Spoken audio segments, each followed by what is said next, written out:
some good things are happening, And I want to say I like me, I think, is it fair to say that, yes, it is, because I know I didn't. A long time I did not like me. And there were moments, in there when felt I was happy and things were okay. But but how we got here. And there were good moments, happy moments. I felt good about me, but I just fell too many times. I fell a lot, a lot. And I think that's where I am now, where getting frustrated from having to keep getting up, But there's one thing about me. I haven't given up yet, and I don't know why. I felt like I wanted to many times. For some reason, I haven't given up yet. And that star, that goal, that sun, that beautiful, wonderful place that I want to be is still there. It's still going for it. I can see it. I've seen it, and now I got to feel it. I got to put myself there. And again, I was listening to I don't know what you call these guys that give advice, how to better yourself on YouTube. Ooh, I can't think of his name, Bob Proctor or something like that. A cousin turned me on to him. And he's got many videos, and one is entitled His Best Speech Ever.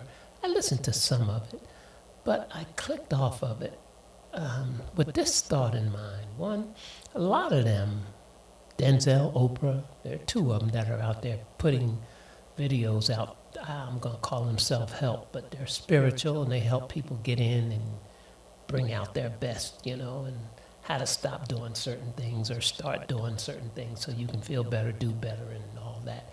But I got all of that. I don't need to hear that. I don't need somebody to tell me what to do, what works, what don't work. I'm 72 years old. I know. The problem with me is why I clicked off this video that people or somebody thinks is the best advice, and he's well known. The best advice, best speech he's ever given. I clicked off of it because he was saying things that I already have and know. But I clicked on another one that he had done, and this one was about courage. And this one floored me because this one hit me exactly where I need to be hit.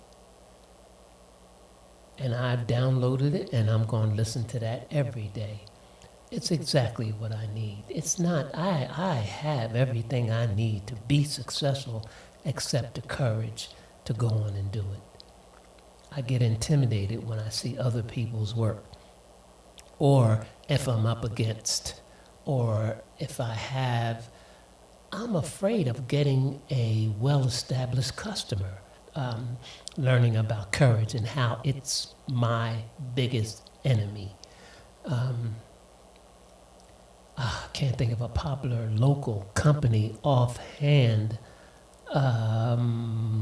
Let's just say the owner of a food chain. Let's say Burger King, somebody who owns 2 or 3 Burger Kings comes to me and wants to do a video, a promotional video.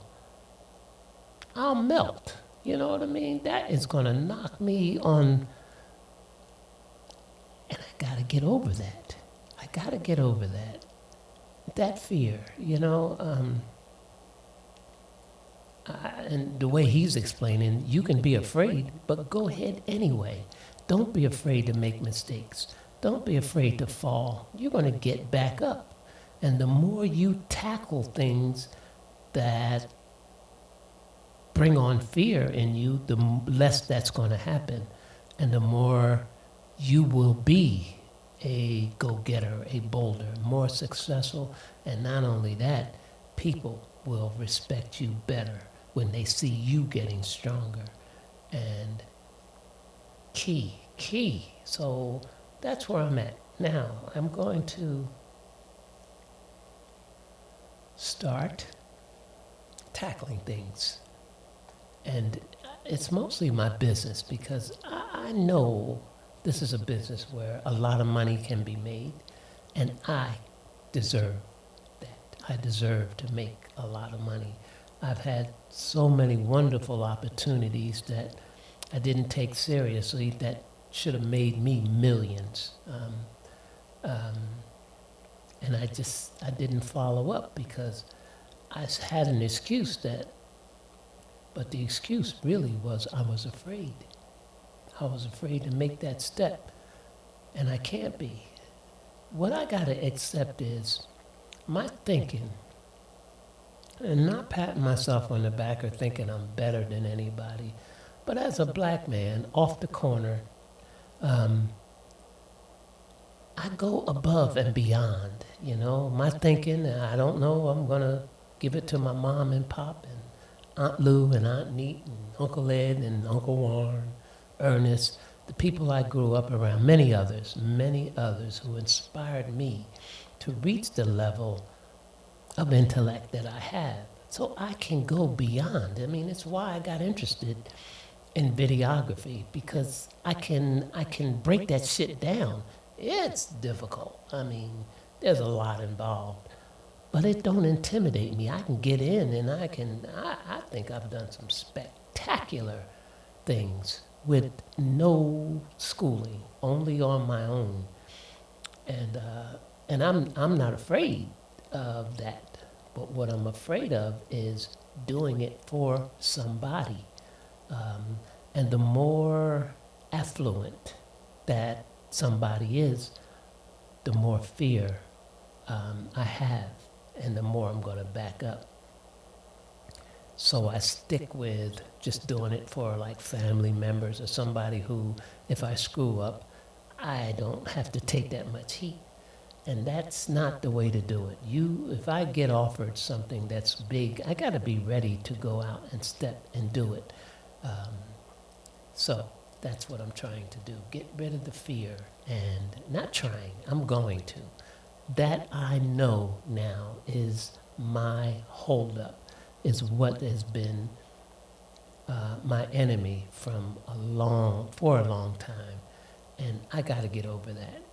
There is big success. And it's not just the money. Money I need because I got to survive, I got to live, I got to eat. But I got family that I want to do for.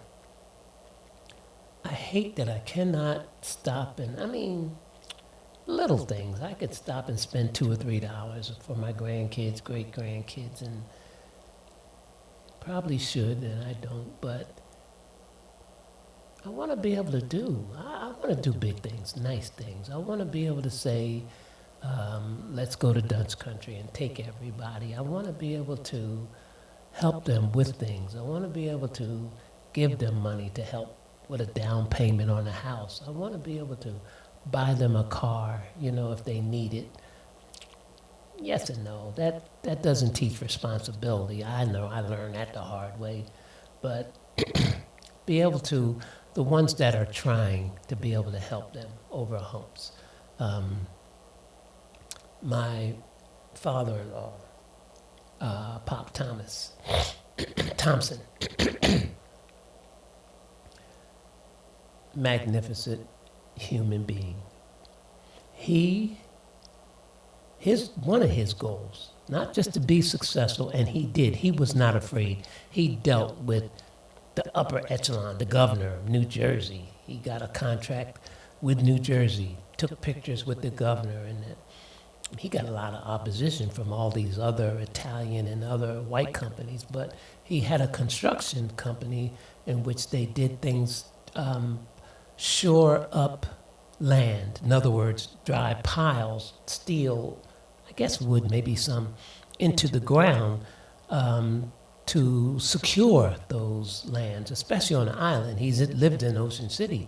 So when they build buildings down there, the foundation needs to be solid. So they drive steel beams into the dirt to do that, so that these buildings can sit on the dirt, but they're actually sitting on these beams that are driven into the dirt.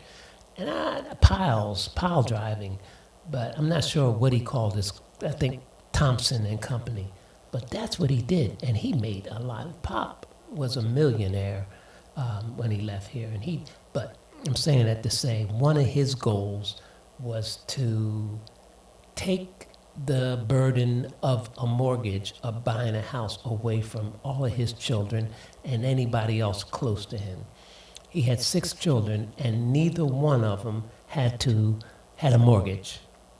He bought them houses or gave them houses. Another way that he gave them houses is back then it was real popular to move a house from one place to another. It's tough to do now because of how many wires and things, so it's almost outlawed. But back then, you could. And I think at least 2 of his children, in his construction business, he run across this land where these houses were going to be destroyed, but he got them for a little or nothing, moved them to the land where he wanted, his children were going to live, and put it down and fixed it up. Beautiful. I thought that was magnificent. He built one. He had to buy a piece of land out in what then was no man's land. It was out in the middle of nowhere. Today, they build houses all around, multi-million-dollar houses, and he built one way back when, and his oldest daughter said she would live there. So he built a fucking mansion on that land. And she moved in, and I think she's still there. But they built houses all around her, multi-million-dollar. Not only that, but the parkway going from north down all the way to the end, Cape May, went through his land, so they had to buy it, piece of his land. I don't know if they bought it or leasing it, but just the middle. So both sides of the parkway, he's gone. His daughter still owns, and millions of dollars. And he was a brilliant businessman, a brilliant human being, a warm, loving human being, and I like that. He took the burden of owning a home away from his children, and a couple, his brother or sister, people that were close to him. The people in his neighborhood didn't have to worry about anything. He had a house where he grew up. Well, he began his family in, but as his business grew across the street, he built a beautiful home on top of his business, 5-car garage, I think, to house his construction equipment. And so he had this house that he, started in. He rented it out to anybody who was struggling for little or nothing. So if you knew him and you lived in Ocean City, Black, and you were struggling as far as living and getting your shit together, he let them move in, and I don't know, $60 a month or something like that, until they got on their feet. Incredible human being. That's what I want. That's where I want to be, to get myself in a position to do things for people. And I know it. I'm not just talking. I've always, and one of the reasons why I have so little is I've given so much away because I care about people. And I was caring about people more than I was caring about myself. But I would love to be able to do that. My children, my 2 daughters, I would love to put them in a home and take care. One of them has a home, but I would love to be able to take care of that mortgage for her so she can just go on and do. And the other one put in a home. The oldest is a brilliant young lady, but she needs help. She needs help moving so she can use that brain. That girl should be running a corporation somewhere. So that's where I'm going, and I think I deserve it as much as anybody else out there. You know, you look at the moron that's running this country. Can you say he's successful financially? He never had anything to worry about. You know, I don't know if it's luck of him and the family he was born in or what, but financially, he's never had anything to worry about, and yet he is disgusting. He's a problem, and so how come somebody with a good heart can't have the same thing? That's my goal. And I'm on it. I am on it because I got so many brilliant, great ideas that I know can explode, but I got to put them out there. I got to push. And I'm on my way there. So, yes, I am getting ready to make history.